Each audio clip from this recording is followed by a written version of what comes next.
Good morning, everyone. Thank you for joining us and welcome to the very first Thinking Big webinar.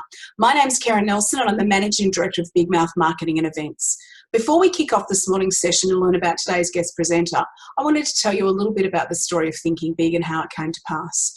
Over the last 12 weeks or so, like most of you, I've been juggling my many hats as a business owner, mum, homeschool teacher and carer, all while dealing with the devastating effects that COVID-19's had on my business and living in self-isolation. I know I'm not alone when I say that I've had times where I've been really, really stressed and I've struggled to stay my normal, positive and motivated self. One day I stopped and I thought to myself, surely I can't be the only one who feels like this. I thought of all my friends, my family and my colleagues and asked myself, what kind of support do they need right now? What can I do to help them and how can I be part of the solution? And that's when I came up with the idea of Thinking Big, a free webinar series that I've designed specifically to keep my community connected, motivated and feeling positive during this incredibly challenging time that we're all going through. I'm fortunate enough that I know some amazingly knowledgeable and interesting people who are all really, really great at what they do. So this webinar series gives these people the chance to share their ideas and try and help collectively make a difference in people's lives.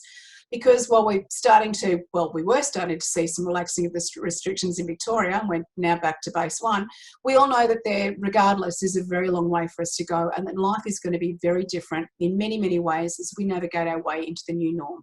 I hope that these Thinking Big webinars will bring some positivity to anyone that needs it right now and that they arm you with some valuable tips and tricks to be better, to feel better and to think better. So Harlan is, we like to call her our business operations and data guru. She runs her own very successful consultancy firm called Harlan Elyse Consulting. And today Harlan's going to give us some inspiration and look at how to optimize your business systems. She'll be sharing some ideas for how you can manage and improve your processes and operations and make sure that your business is functioning at its very best while we're going through this period, but also when we come out the other end of the tunnel.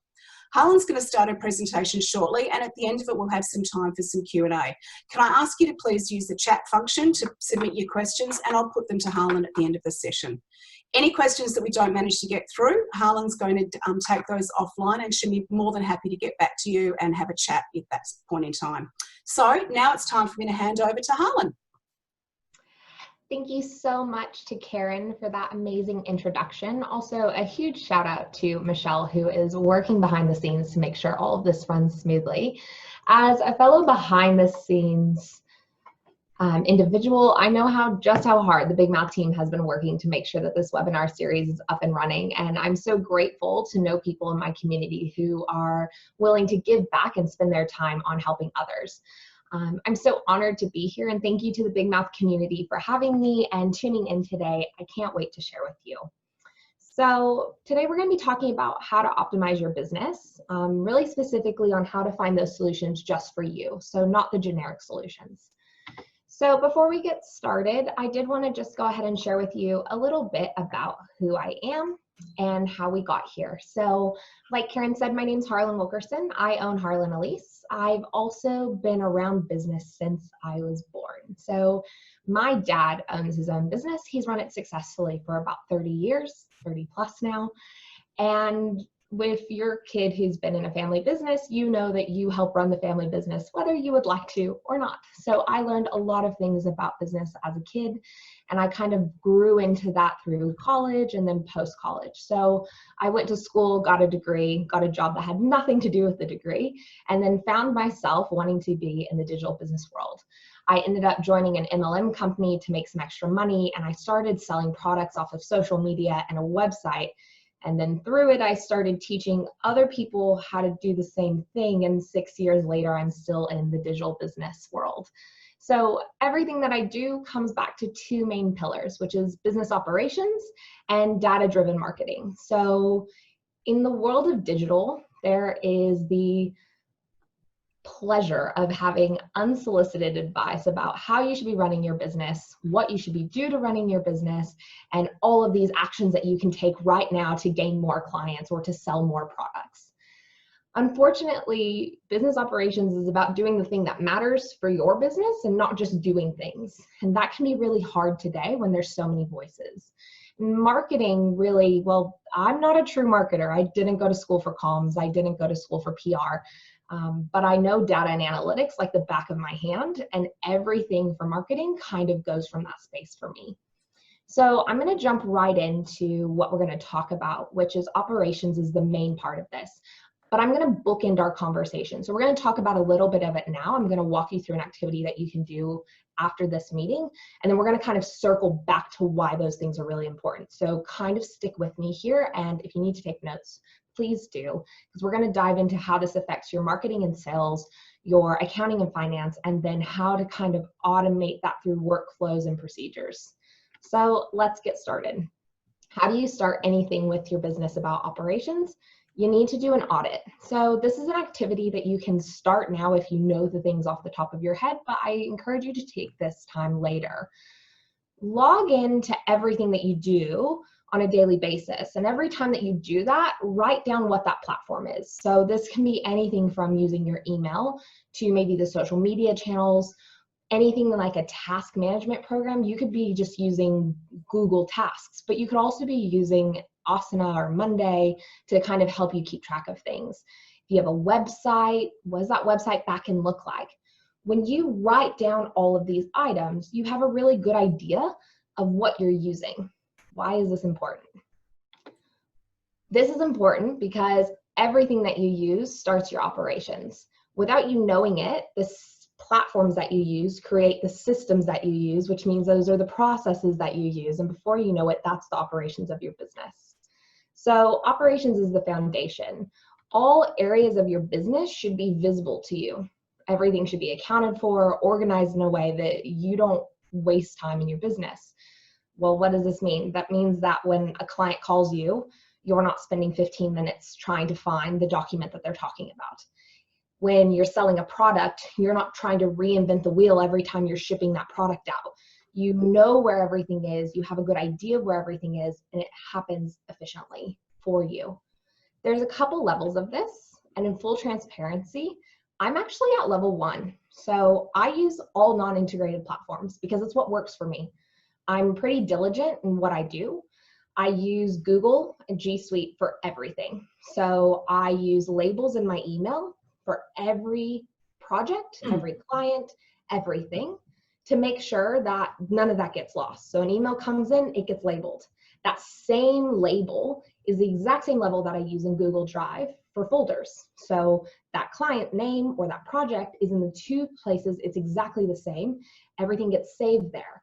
I can see everything from my meeting invites to my notes because I use Google Keep. I use Google Tasks. I use everything Google, so everything talks to each other automatically.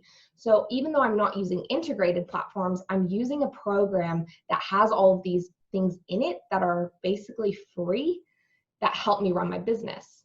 The next step to that is kind of leveling up to that customer relationship management tool. This happens when your customers are getting bigger and bigger and bigger, and the list of people that you interact with is increasing, or you're selling products more frequently, and you need to be able to keep track of them. A CRM makes sure that you have a file management system on steroids. That means that when you sell something to Mary Jo, you can click on Mary Jo and you can see every interaction you've had with her, when you had a meeting with her, when was the last time you emailed her, what are the notes from that email, maybe even what your contract with Mary Jo is. You see everything. And even farther than that is a project management tool, which we're going to talk a little bit back at the end of it. But that's where you kind of get into that workflow automation process. So what are some of these platforms that you can use? CRMs, the ones that I like the most, are things like HubSpot, Insightly, Streak, and Zoho. I'm going to go through all of those. HubSpot integrates with almost anything out there. The CRM is actually free to use. So I like that. It's really easy for a business to kind of get plugged in, and it's really a plug and play program. There's not a lot that you need to change to be able to use it today.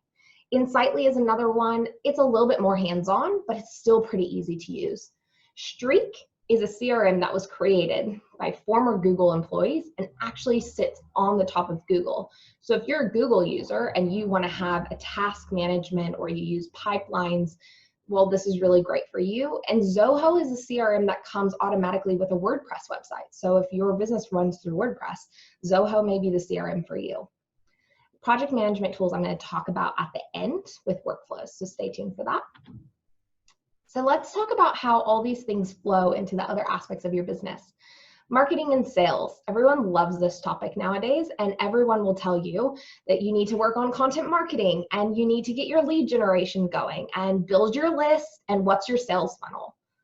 Those are really great things, but you own your own business. You have products you sell or a service you sell.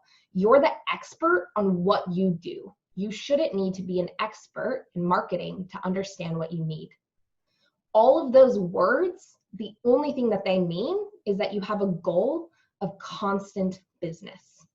So let's talk about that. How does that work? How do you get automatic business through the marketing channels that you're using? These are some of them. Your website, if you have a website, and if you don't, because you feel like there's not a point or you don't really have anything to say, I encourage you to just create a simple landing page that has your contact details. This does a couple things for you. Google indexes it and it creates this reputation for you within Google that tells people that you're reputable. The longer that website stands, the more reputation you build. That's kind of where blogging comes in. You may not want to be a blogger in the traditional sense of creating really long articles or where do you travel, but anything that you do in your business that's free information that you give out to people can be a blog post. It doesn't have to be something that's really complex, and it doesn't have to be something that's completely unique. It just has to be from your point of view and how you do it. That free information that you're giving out in conversations or you're putting on social media, it's easy to make those a little bit more robust, turn them into a blog post. And what that does is that reiterates your reputation on Google. This makes you more visible. So that means when someone Googles a keyword term, let's say you're a yoga teacher and they say yoga near me. Well, if you have your website and it says that your location is 15 kilometers from their location, your website's going to get recognized as yoga near that person. And really, you've spent minimal money, minimal time, and it just happens to work. It's one of those really easy things. The second part of that is SEO. So I'm sure you've heard of SEO, and I'm sure you've heard of all of the people who tell you that you can rank for Google #1 tomorrow if you book their services. SEO changes every year with Google. Every single year, they change their algorithm. The things that we did 5 years ago don't work anymore. The reason, they want things to be authentic. So SEO is kind of one of those things that you really got to spend time in. So that's more of a time investment marketing channel that you can use. Same thing with social media or email marketing. Let's talk about those though, because this seems to be a huge time suck for a lot of people. More often than not, I hear that people go to post on Instagram and they start writing the caption and they don't know what to write, or they got halfway through the Facebook post and then they thought the photo wasn't right and they just took it down, and all of those things happen, right? So social media and email marketing can be a beast to get through. Why? Because there's a lot of little pieces. So there are plenty of platforms out there to help you. With things like email marketing, you have something like ConvertKit or Campaign Monitor or even MailChimp. And what's the difference between all those? Well, ConvertKit is really robust. Same with Campaign Monitor. It's really automated. You can set up every single type of email. If you're someone who sells products, it's really great because if someone forgets to check out, you can have an email sent that says, hey, you left something in your cart. We want to make sure that you get that product. And that person, more than likely or not, will then go back and buy the product. So those are really robust programs. But how do they integrate with your life, and how do you plan all that out? So then you may want to look at something like using MailChimp in the beginning. It's a little bit easier to understand, it's a little bit more cost effective, and it's not as robust, but it helps you get those emails out to people because no one wants to write the same email 50 times to 50 different people. It just takes too long. Same thing with social media. You can plan out all of your content in advance, but people who tell you to plan your content for the next 3 months, it's not relevant. Planning your content so far in advance, and I'll take this year as the best year to explain it. 3 months ago, I didn't know, or 6 months ago, I didn't know that coronavirus was going to be a thing. So if in January, I would have planned out 3, 4, 5 months of content, the months of content that would have happened with coronavirus would have been obsolete. So you can use content scheduling tools like HubSpot, Marketo, Later, But Buffer, Planoly, and Later are actually ones that are more for Instagram. But the other ones have the social media listening tools, which is where the data-driven marketing comes in. You need to understand what's happening. So those things help you keep an eye on things. And we're going to talk about more of that in a minute. So accounting and finance. This looks really scary. All this means is that every platform you have should integrate with your e-commerce in whatever way it works for you. So if you're just starting your business, or you're actually going to sit down and take the time to rework your business, now is the time to really be looking at what talks to each other and why. So if you sell products or you sell services, you're getting paid. How does that money come to you? Are you using a point of sale system? Are you using an e-commerce system? So you're using something like PayPal, maybe you use Afterpay, maybe you pay a price for credit cards, however it is, that money comes in through something.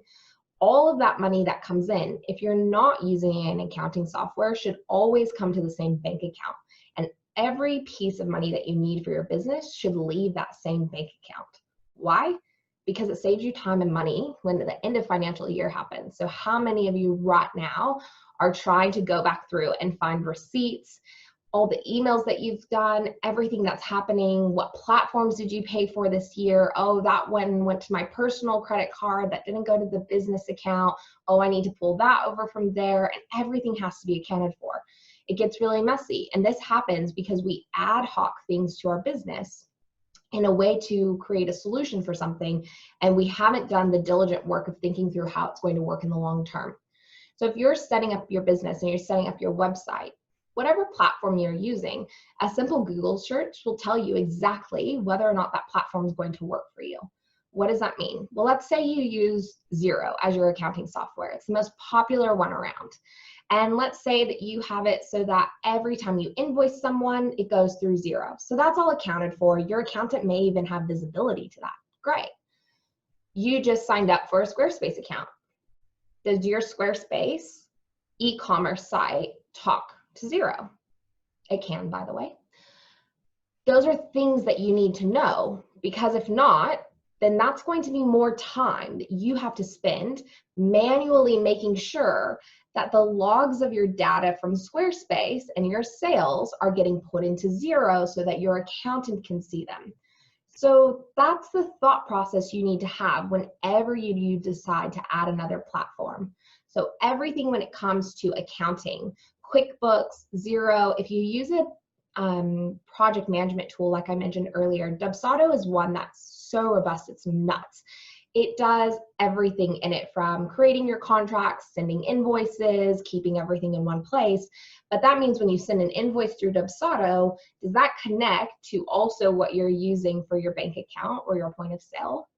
And how does that then also work with your platforms, your supplies, anything that you use in your business? I know this can get a little bit sloppy. There are days where you run to Officeworks and you buy something and you just use the card that you have in your wallet. And everyone will have those things that happen. But if you can try your best to make sure that the platforms that you use integrate with what you already have or what you're going to be using in the future, then you can save yourself a lot of time and money. And this is where optimizing your business really comes in, because all your time is money when you own your own business. And you don't need to be reinventing the wheel and running yourself ragged trying to get things done. So let's talk about that. Stop reinventing the wheel for what you do. You know what you do it well, which is why you have a successful business. But you don't know how to start understanding that. So I want to talk about workflows and automation and how this works with operations. So if you did the beginning task of writing down every platform that you log into and you know exactly what you're doing, then this next task should be quite easy. So what do you do in your business every single day? If I challenged you to actually sit down and write it down, and I mean everything. What time did you email someone? Not time, but you emailed someone, why? You had to follow up with someone about creating a meeting. You sent this to the post office. All of those things. If you took that for a week and then you ranked all of those tasks in descending order of the time spent, What do you think the most time you spend in your business is? I can tell you right now, it will surprise you. So if you take that time, then you can spend the next portion figuring out, can you automate it? Can you optimize that so that it's not taking so much time? So a couple of these things are really easy are things like client call scheduling. I personally use the client scheduling link. So whenever someone gets referred to me and they say, hi, so-and-so referred you, I would love to set up an appointment, I send them a link. I have a free 30-minute consultation that anyone can book at any time. They pick the day and the time that suits them. I'm not emailing back and forth, asking all the questions, trying to figure it out. It creates all of that time suck, which is actually big time suck. And it just goes away. I don't have to worry about it. Same thing with client onboarding and email marketing. A lot of the time you're doing the same process over and over, and you may change it slightly in the sense of the content may be different, but the process should remain the same. So anything that you don't like doing in your business that takes your time, I call that soul sucking, because that makes your business harder to run. And it makes it less enjoyable. And you should enjoy every second of it because it's what you want to be doing with your life. So how do you make it so that this works? Level 1 is creating workflows. When you constantly do the same set of activities for a certain project, then that's the time to create a workflow. What does this mean? If you sell a product online or if you have new clients, odds are that first step is almost always the same. So let's say someone bought a product and now you need to do the shipping process of that product. Well, there are the steps that you take and they're probably exactly the same every time someone orders a product, unless you're having to physically interact with that product or make it. Even if you have to make it, it's probably the same process. You write down what that looks like in that workflow. Follow that, run with them for a while and kind of adapt them. Why? This is where the project management tools come in. When you know the ins and outs of your business and how you do it, and you can outline it and tell someone about it, you can then start creating efficient processes that then will lead you to be able to delegate them if you can. Project management tools, Asana, Trello, Dubsado, they all have these board views or list views depending on what works for you. You can even do it by calendar. You can create a template. It's not called a template in the program, but you hack the programs. You create your template. It's called client onboarding. You know that they go through these 10 steps. You know that you need to do 6 of those 10. But you're realizing that the couple of those tasks, you don't necessarily have to do them. If someone else was in your business, they could probably do that. And since you're using a project management tool, you can visually see what they're doing. You can add documents to every single task. You can create meetings. You can send an email regarding that task. It integrates with things like your email, your calendar. People have them as apps on their phones. You're getting real-time notifications about what's happening in your business. Because the word delegating makes people really anxious, and I get it. The thought of handing over something in my business to someone else to run with is really scary. It's my business. It's what I'm doing. How do I know that they're going to be able to do it? How do I know that they'll do it in the right way? Well, if I know my workflows and I've been running with those workflows and adapting them, then I should easily be able to tell someone else how to do parts of them. You can assign it off to people. You can see when they've done it. So if you have people in your business, it's probably time to start handing over things that you don't have the time to do because you've just listed out all the things that take up too much time. So how can you relieve that so that you can focus on what you're the best at? If you don't have someone in your business, it may be time to hire someone. Virtual assistants are really great. If you're stuck on things like social media, find someone that you really trust. Trust them enough to share with them what you're doing in your business and watch them be able to keep going. I'm going to wrap that up a little bit so that we have time for questions. I know I gave you a lot of information. I'm on social media through Instagram and LinkedIn. You can always email me at harlan@harlanelyse.com. And if you have more questions, I encourage you to book a call. It's harlanelyse.as.me/ that will get you to my booking page where you can book a free consultation with me at any point in time. Thank you so much for having me. Thanks, Harlan. I'm just going to try and get into my screen share, which is not allowing me to do right now, which is very annoying. Okay. Don't you love technology when it works and when it doesn't work? It's always the All joy. right. All right. So does anybody have any questions that they'd like to put to Harlan? If you do, please drop them into the chat function.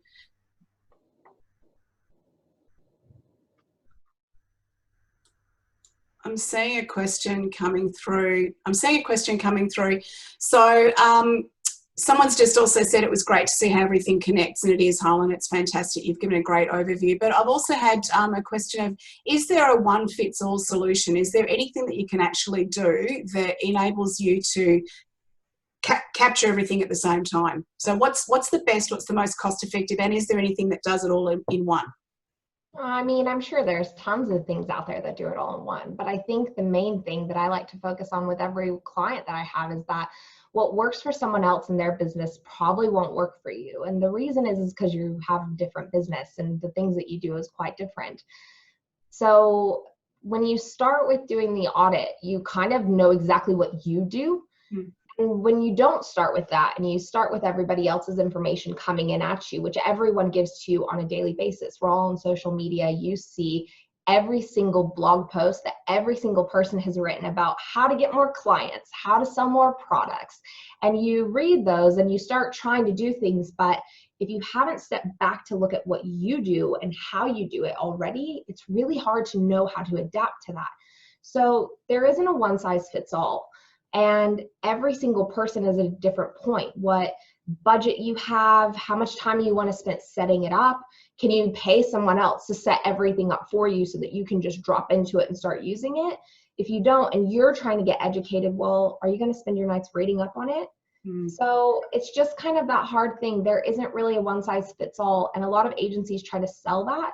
And it's because they will manage it for you. So any agency that's saying, yep, we can help you, it's probably with a higher price tag. And if you have the money, why not do it?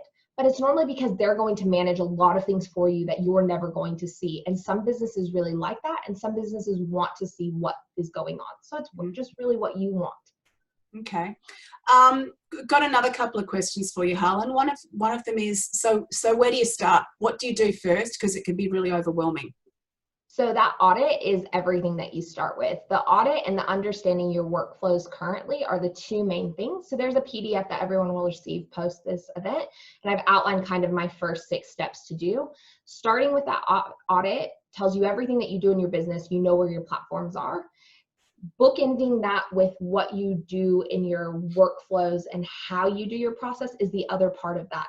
When you know that, it's really easy then to do a Google search of, task management program that integrates with Outlook, task management program that integrates with Xero. I know that things are going to talk to each other, but you don't even know how to go there unless you know what you do. And I think we all think that we know what we do in our business because we do it every day. But when you're really honest with yourself, do you know what takes the most time? And do you know where all of your energy is going in your business? Because if you don't, then you can't start optimizing it. Right.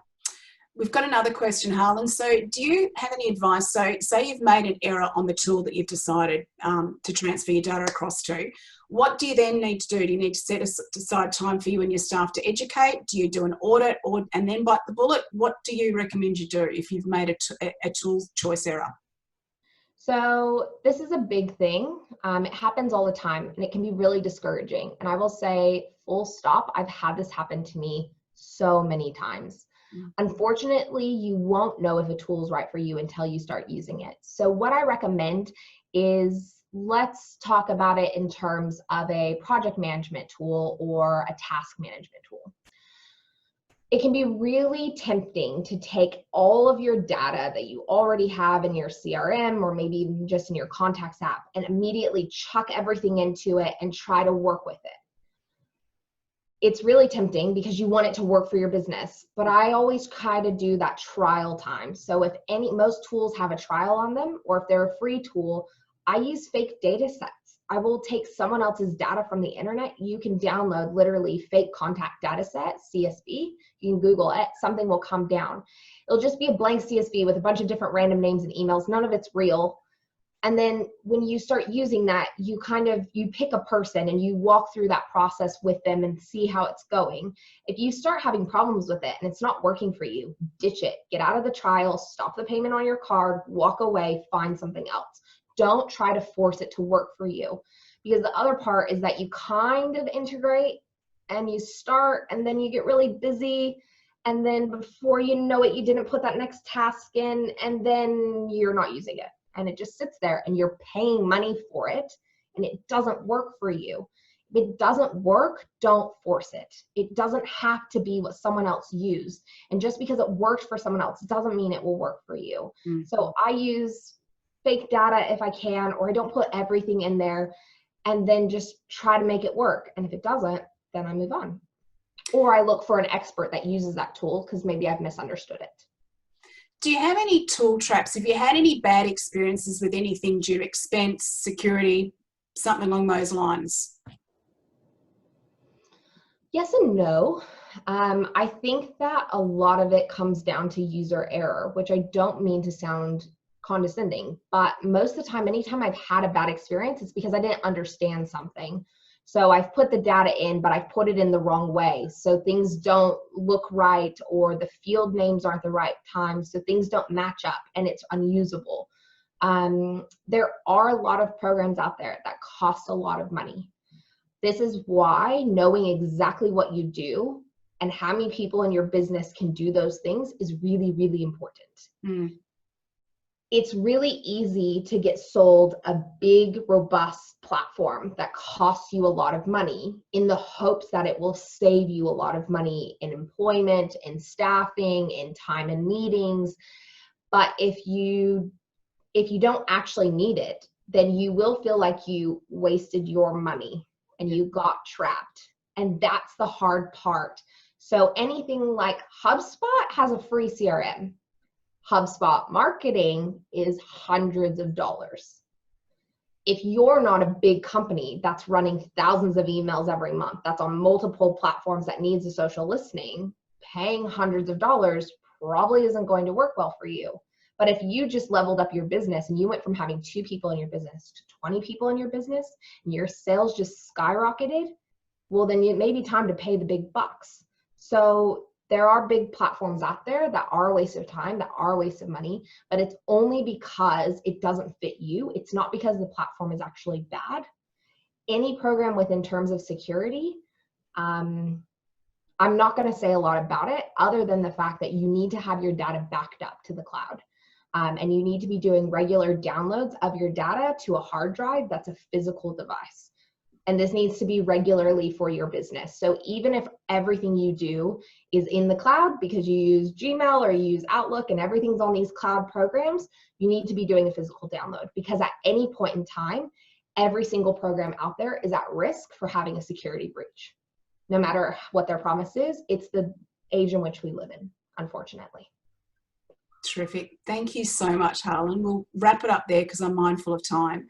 I'm sure everybody will agree that Harlan has an absolute wealth of information and knowledge that she can share with everybody. And look, speaking from my perspective, having worked with Harlan for quite some time now, I know that she's absolutely brilliant at being able to see the bigger picture, as you've seen. Then she works backwards down from that to the very granular and then back up again, which is how she can help businesses really capture every aspect of their processes in the most productive and professional manner. So if you want to find out more about what Harlan can do to help you with streamlining your business, you can find her on LinkedIn, or you can go to harlanelyse.com. So you'll see it on the screen there, harlanelyse.com. Our next webinar is going to be Working from Home Ergonomics, where osteopath and naturopath Dr. Rebecca Farthing is going to tell us how to stop the soreness. And she'll be giving us some ideas and some exercises for maintaining good posture and maximum productivity in the home office. With so many of us working from home for quite some time now, and it looks like here in Victoria at least we'll be doing that for the not too distant future, Beck's tips and tricks for stopping the soreness are really going to be helpful, and I promise you she's an absolute whiz. Our following webinars going on from that, we'll be looking at keeping financially fit with Daniel Koutsamanis, and then we'll look at the nature of HR and the new norm with Deb Peppard. You'll find the Thinking Big webinar series link on our homepage, which is www.bigmouth.net.au. And after today's session, we're going to be emailing you a really short post-event survey. Can I ask you to please do me a massive favour and take the time to tell us what you thought of our first webinar, because your feedback's really going to be valuable and it'll help us to shape the rest of the events in this series and make sure that the content we present is the content you want to hear. Our survey is also going to have access to that document Harlan mentioned earlier, where she's sharing some of her amazing tips and tricks, which you can apply to your business today to make it even more agile for tomorrow. If you want to, you're welcome to email me at karen.nelson@bigmouth.net.au. If you've got any questions or comments you'd like to put to me personally, I'd love to hear your feedback. And also, please reach out if you'd like to be one of our Thinking Big future guest presenters and you've got a topic you'd like to discuss. Thank you again for joining us, and we hope you'll come along to our next webinars in the series. Please help us spread the word about this event series, because we're trying to do it to build positivity and keep people connected and motivated. You can become an honorary Big Mouth if you do so just by telling your friends, forwarding our invites or sharing the posts on social. And you find all those links on our Big Mouth website, or you can just Google Big Mouth events. Thank you so much for being part of our Big Mouth community. Thank you for thinking big. And until next time, I hope you stay safe, you stay well, and most importantly, I hope you stay up. Take care.